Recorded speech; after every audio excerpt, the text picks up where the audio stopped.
Hey, I'm Adam. I'm Bryan. Back with another episode of Buds and Suds. And yeah, we're going to do it. Our KBS.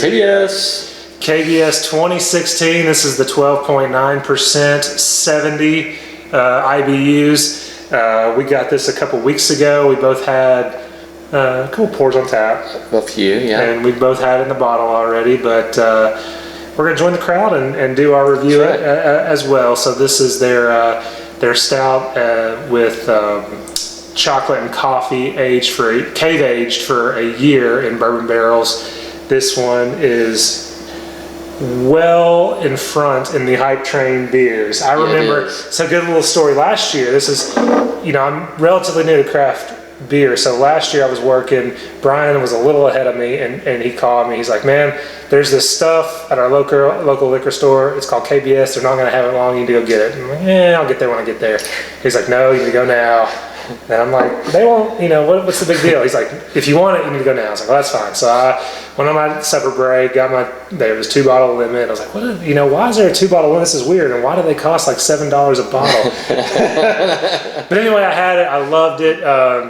Kind of part of my introduction into craft beer. This is one of the first. So this is a one that I really enjoy. And I know a lot of people say it's overhyped, but we're going to try to give our honest opinion on this one and see, and if we can remember what we think it compared to last year. That's right. Sounds good. Let's get into it. Let's do it. It's just dark. Yeah. Dark, khaki brown head, alcohol legs, holds the glass, head's dissipated.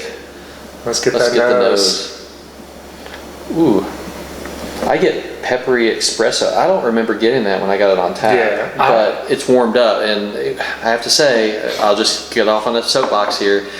It sucks to have a stout served at 38 to 40 degrees every time you get it on tap, because you have to order it like half an hour ahead of time to make sure it warms up enough to be able to open up. And all right, anyway, beer snob problems. I know, first world problems. I get it. But I asked the guy, because I agree. I said, is there any way of doing this? And I think he said that the piece of equipment that would use to heat the beer, because they have to keep it on the same cooler or whatever to heat the beer as it comes through. I don't know. It was like a 6-figure piece of equipment. So anyway, I don't know if he's just making excuses or whatever, but gotta wait to drink a beer. That's a shame, because for a warming blanket and a temperature probe, it would be so much cheaper to do. And anyway, I could do it for $150, but I agree with you. Going back to the beer, the first thing I get is a big coffee nose, and I do agree with you that it is the espresso peppery robust coffee nose. And I didn't get that when I had it on tap. It was mostly just the chocolate malt.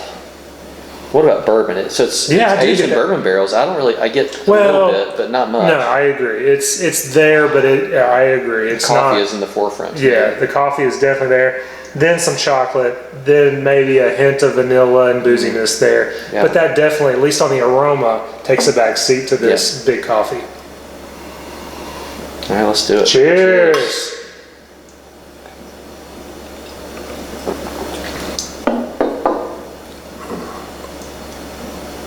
I think it follows. Yeah, I was going to say I get the exact same thing. Coffee first, then deep, dark roasted malt, but not too roasty. I don't really get much bourbon sweetness or oak barrel or anything. And the coffee, and I guess coffee / roastiness, that first, it's a bitter. I mean, it is pretty bitter. So yeah, I wouldn't say astringent, because that would imply something you don't want. But I do agree, it's kind of a bitter coffee.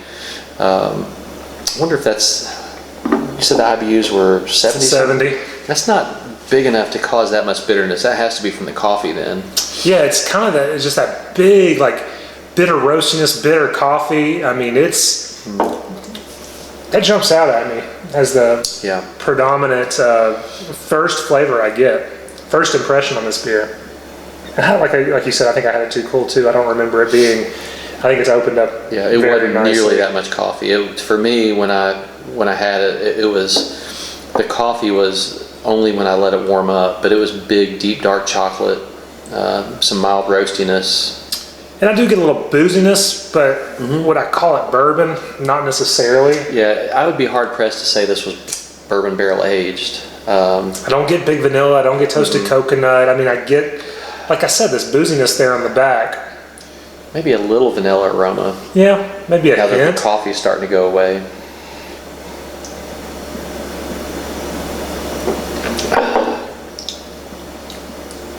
Yeah, with time, just like everything I said, each sip, coffee gets miller and miller. I enjoy that about stouts. Like I enjoyed my initial impression, but by the end, I usually enjoy it very good, very well. I think by the end, the balance is a lot better once my tongue gets acclimated to all the flavors. So I'll just say it. Morning Delight, this is not, but I really like it. It's going to spit out through his nose now. So what does it smell like when it comes out? Exactly. Oh, this is good. I like I mean, it's as good as Good Morning. No, I'm kidding. Remember, I was going to say, wow. Wow. Yeah. You're trying to make me not look bad.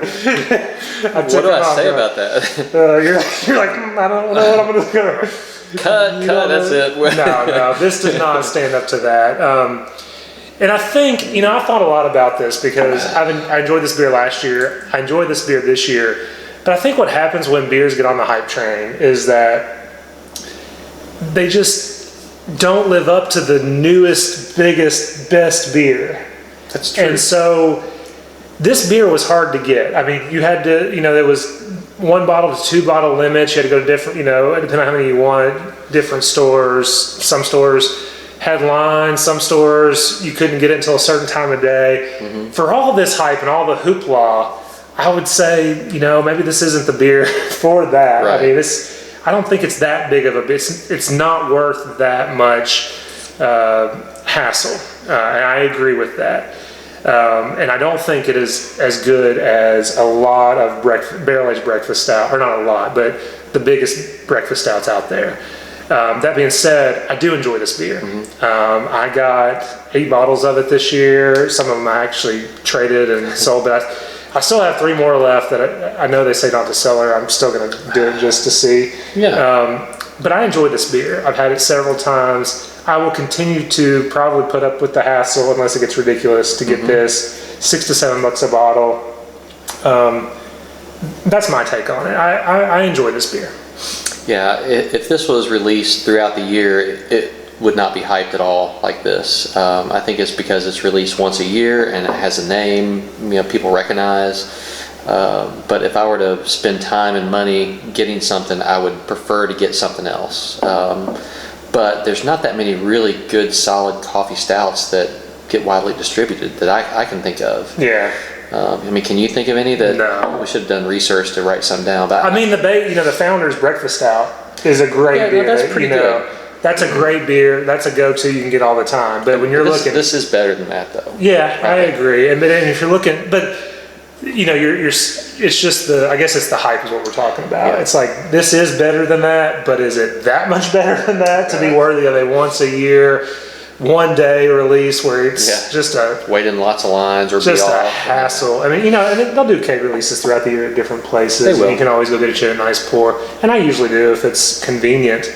But for all that hassle, I see people's complaints about it. Yeah, and people complain and say that they wouldn't drink it. It's worth getting. Yeah, it's I good. Still enjoy it. I still think it's good. I'm going to stick with a 4.5, which is, I think last year I gave it more probably before I had a bunch of different coffee stouts, but I think I would settle on a 4.5, and I think that's a solid, good number for this. Yeah, I'm at a solid 4.5. It's no worse than that.